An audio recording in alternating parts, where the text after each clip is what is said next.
Visitors to Ledoux Chapel usually come looking for comfort from above. But these folks are setting their sights lower.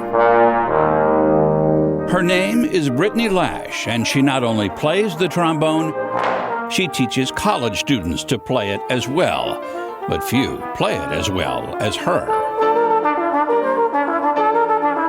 I picked it because my dad had just shown me Star Wars. The next week, the band director showed the band instruments. He played Star Wars. I was hooked. Apparently, I came home and told my mom that I had no choice but to play the trombone. Brittany's St. Louis recital came at the invitation of a local group you might say is known for delivering low blows, the St. Louis Low Brass Collective. We had a t-shirt made up, High Class Low Brass. The St. Louis Low Brass Collective is a group of low brass enthusiasts created by the ultimate low brass enthusiasts, players from the St. Louis Symphony, starting with bass trombonist Jerry Pagano. This is where I do my Rodney Dangerfield. We don't get no respect. People don't know what brass instruments are capable of, and they can play a lot of amazing things, but we get trapped a lot. People think of us, especially the tuba, it's boom, boom, boom, you know, the usual kind of oompa, and it's tough sometimes to get out of that stereotype. For the record, by low brass, they are talking mostly about three instruments: the tuba, the euphonium, and the trombone.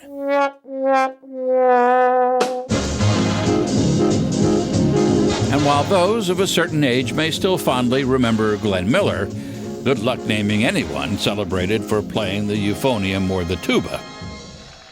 Almost every time I play a recital, anywhere in the country, somebody comes up to me and says, I didn't know a trombone could sound like that. And all they needed to do was go hear it. The St. Louis Low Brass Collective believes it's the only group like it in existence. Sometimes they play together. Sometimes they get together to hear others play. Either way, one thing many have in common is they started out wanting to play something else. Sometimes they get talked into it, mildly suggested you're going to play the tuba. And unfortunately, sometimes it's the big guy in high school that they think, well, you can be our sousaphone player because you can carry the thing. These days, more low brass instruments are being played by women, like Brittany Lash. I think it starts at the elementary level. I think now we're, showing the instruments more equally than we maybe did even in my generation. Because I was kind of pushed towards the flute, and I couldn't make a sound on it, so I stuck with my gut. The St. Louis Low Brass Collective's performances are always free, and performing with them is often a free-for-all.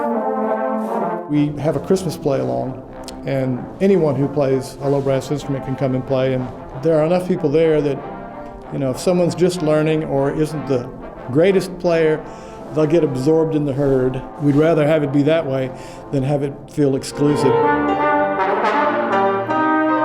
Their mission is to both entertain and educate, so the Low Brass Collective was especially pleased that Brittany's recital was attended by Metro High School students. I didn't really know the, range of sounds that it can produce. I mean, obviously, I've learned about it in music history, but I never really paid much attention to it, because they were more captivating instruments, to my personal interests. So, I don't know, I just thought it was really, I could say, enlightening.